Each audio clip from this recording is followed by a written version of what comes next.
Saga de Asgard foi produzida pela Toei Animation exclusivamente para o anime, sendo a segunda temporada da série clássica dos Cavaleiros do Zodíaco. Portanto, não existe uma versão em mangá de Hilda de Polaris e os Guerreiros Deuses. Contudo, um fã chinês já produziu mais de 200 páginas dessa história, inspirado nos traços de Masami Kurumada. O roteiro é o mesmo do anime, porém contará também com algumas histórias inéditas, como a presença de dragão marinho no momento em que Hilda recebe o Anel de Nibelungo. Diversas cenas do anime feitas por Shingo Araki e Michi Himeno também serviram de base para as páginas do mangá, como a aparição de Shido de Mizar Estrela Zeta na Mansão Kido. Confira agora o primeiro volume completo que traduzi em primeira mão. Oi amigos, sou o Diego Mario, o autor da Saga dos Deuses. Deixa o like e já me segue para receber os conteúdos do canal mais atualizado de Saint Seiya, agregando e mantendo sempre viva a chama da vida dos cavaleiros. Após a Batalha das 12 Casas, a Terra está prestes a entrar em uma nova crise. Na gélida região de Asgard, Hilda de Polaris reza a seu deus Odin com toda a sua devoção. Sua terra sagrada no extremo norte está coberta de gelo e neve durante todo o ano. Não conhecem a luz do sol nem o verde da vegetação. Se essas adversidades são provações que seu deus lhes enviou, estão dispostos a aceitá-las, vivendo com força e resistência. Tudo pela paz eterna daquelas terras. De repente, uma voz ecoa por Asgard, chamando Hilda de Polaris de tola. Ele deseja que ela entenda que há um deus superior ao senhor dela, e também acredita que ela deveria saber que o santuário de Atena já não é tão poderoso como no passado, principalmente agora após uma feroz batalha nas 12 casas. Hilda não acredita nessas palavras e pergunta quem é que está falando. Não pode haver um deus acima de Odin neste mundo. A voz misteriosa revela que Hilda tem a melhor oportunidade de derrotar Atena e conquistar o santuário na Terra do Sol Radiante. Porém, a representante de Odin explica que eles, os Asgardianos, não gostam de guerras e pede por favor que vá embora. O inimigo se enfurece. As águas geladas que cercam Hilda começam a girar ao redor dela. Hilda se espanta, vendo que é inútil tentar convencê-la. Garante que a partir de hoje Hilda não irá servir mais Odin. O mar está agitado diante dela. Nesse instante, um homem surge das águas trajando uma vestimenta marinha e fala para Hilda que ela pertence a ele e só irá obedecer às suas ordens. É o misterioso intruso do Reino do Mar. Ele sai das águas e se aproxima de Hilda. Com um rápido movimento, paralisa o corpo dela, que não entende o que está acontecendo. O inimigo ordena que ela se cale e deseja que use aquele anel. Ela não pode resistir, deverá aceitar a vontade do anel. Hilda de Polaris é envolvida pelo poder mágico do Anel de Nibelungo. O homem retorna ao mar, prometendo a Hilda que no triunfal dia que ela derrotar a Atena, eles voltarão a se encontrar. As 7 estrelas da Ursa Maior brilham intensamente, regidas pela Estrela Polaris.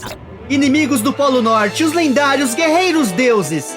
Hilda invoca o poder de sua estrela guardiã Polaris, a Estrela Polar. Pede que envie as Robes divinas que representam as 7 estrelas da Ursa Maior. Ordena que os guerreiros mais fortes de Asgard se reúnam. Estrelas cadentes caem da constelação e brilham na Terra. A brilhante estrela do dragão alado divino, guerreiro deus de Dub, Estrela Alfa. O primeiro a chegar e o mais poderoso entre todos os guerreiros do norte, Siegfried. Chegou a hora da Estrela Beta brilhar. É o momento de cavalgar novamente Sleipnir, o cavalo sagrado que foi montado por Odin. Hag de Merak, Estrela Beta. A Estrela Gama, a armadura da Serpente Divina. Regressou da Batalha dos Deuses a Serpente de Midgard. Thor de Fek, da Estrela Gama, o detentor do martelo Mjolnir, capaz de romper com seu trovão um muro de gelo eterno. Estrela Delta, a armadura sagrada de Megris. Na era mitológica, Hela, a deusa da morte, criou essa robe divina e concedeu a Uberite por sua sabedoria. Brilha a Estrela Epsilon, a armadura sagrada do lobo gigante Fenrir. Segundo a mitologia, o filho de Loki, envolvido nas guerras santas nórdicas, se deu o nome de Fenrir, conhecido como Lobo do Extremo Norte. Fenrir de Alioth, Estrela Epsilon. Brilha a Estrela Zeta, emitindo a luz do Tigre Dentes de Sabre, a Robe divina de Mizar, o detentor das presas mortais do Tigre Negro. Shido pisca a Estrela Eta ao ritmo de uma melodia, a armadura dos deuses de Benetnash. Mime é um músico formidável e sua melodia é o letal hacking que leva à morte. O mangá que desenvolvi por 13 anos finalmente está completo e comemora meus 20 anos de carreira. Adquira agora mesmo a história completa em sua edição definitiva, link na descrição. Os 7 lendários guerreiros deuses se reuniram com Hilda diante da estátua de Odin. As cortinas de uma nova batalha são abertas. No santuário da Grécia, nas 12 casas banhadas pela reluzente luz do sol, a casa de Touro é invadida por um veloz inimigo. Aldebaran sente um ar congelante em todo lugar. Um poderoso adversário o ataca com suas presas mortais em um piscar de olhos. O elmo de touro cai no solo. Aldebaran foi golpeado pelo guerreiro deus que traja a robe divina de Mizar, Estrela Zeta. O Cavaleiro de Ouro tem sua armadura congelada e cai derrotado, incapaz de lutar contra Shido. A Ioria de Leão e Shaka de Virgem sente um ataque do inimigo. Shaka protege a casa de touro imediatamente com a queda de Aldebaran.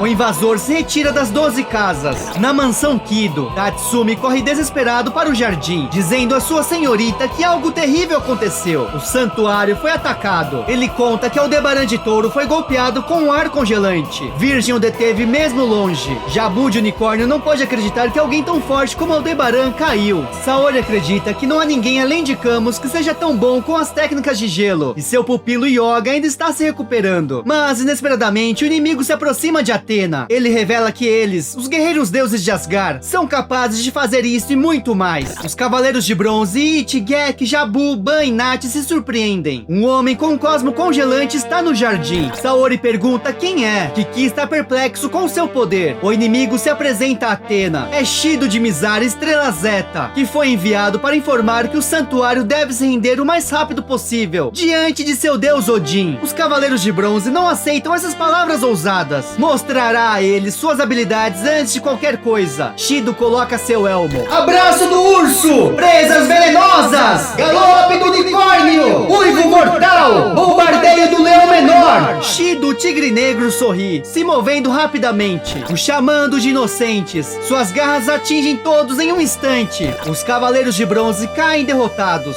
Saori se impressiona com o poder de Shido e se preocupa com seus cavaleiros. Mas o guerreiro deus pede que ela não se preocupe mais. Shido não tem interesse em tomar a vida deles, depois de testar a força dos Cavaleiros de Ouro. Jabu está imóvel no chão, incapaz de se movimentar. Apenas viu um piscar de luz. Ele pede que Tatsumi proteja Athena. Tokumaru Tatsumi, terceiro Dan de Kendo, ordena que o inimigo não dê mais nenhum passo. Shido de Mizar já viu com seus próprios olhos que tanto o santuário como Athena estão vulneráveis e não podem resistir ao ataque. Portanto, a melhor opção para Deus é se render e se submeter às ordens de Hilda. Dessa forma, salvará sua vida e de seus defensores, em troca de servir a Asgard. Caso contrário, quando eclodir a batalha, nem mesmo os Cavaleiros de Ouro poderão fazer algo. Alguém interrompe a conversa, perguntando a Shido se acredita que eles irão mesmo permitir isso. Saori sorri aliviada. É Seiya, Shun e Yogi Shiryu, os Cavaleiros de Bronze que sobreviveram à Batalha das 12 Casas e salvaram Athena. Kiki vê que seus amigos já se recuperaram. Saori sempre pode contar com eles. Shido se irrita com jovens presunçosos que não acreditam em suas palavras. Seiya de Pegas o alerta que é a vez dele de lutar. Entretanto, Saori pede que espere. Não deve lutar sem armadura de bronze. Estão diante de um inimigo diferente que já derrotou um Cavaleiro de Ouro. Athena irá pessoalmente a Asgard. Assim terá a chance de deter uma guerra antes que seja tarde demais. Shido não tem dúvidas que ela é realmente a deusa da sabedoria da Terra. Ele se vira e diz que estarão esperando por Athena em Asgard. O guerreiro deus desaparece na direção do sol, dizendo que também aguarda por Pégaso. Você imagina que pelo cosmo daquele homem, mesmo com a armadura de ouro, será difícil de vencer. Moody Ares reparou as armaduras de bronze. Kiki acredita que talvez eles devam conversar com o mestre ancião também. Shiryu irá visitar seu mestre e perguntar sobre os guerreiros deuses. Yoga está acostumado com a zona polar, portanto, irá investigar e poderá encontrar algo que os ajudem. Saori conta com eles. Até onde ela sabe, Hilda é uma pessoa que ama a paz. Algo deve ter acontecido em Asgard. Ela também está feliz de vê-los recuperados tão rápido, mas teme que outra feroz batalha irá começar. Um agradecimento especial aos membros do canal pela força, contribuição e por acreditarem no trabalho, sempre realizado com paixão, que compartilhamos por Saint Seiya desde a época da manchete. Aqui está a playlist da obra oficial de Masami Kurumada, Next Dimension. Conheça o prelúdio da Saga do Olimpo em paralelo com a Guerra Santa anterior contra Hades e o ressurgimento do 13º Cavaleiro de Ouro, Serpentário. Se curtiu o conteúdo, deixa seu like, subscribe, comenta, hashtag Polaris. Muito obrigado. Manda esse vídeo pro seu amigo fã de Cavaleiro.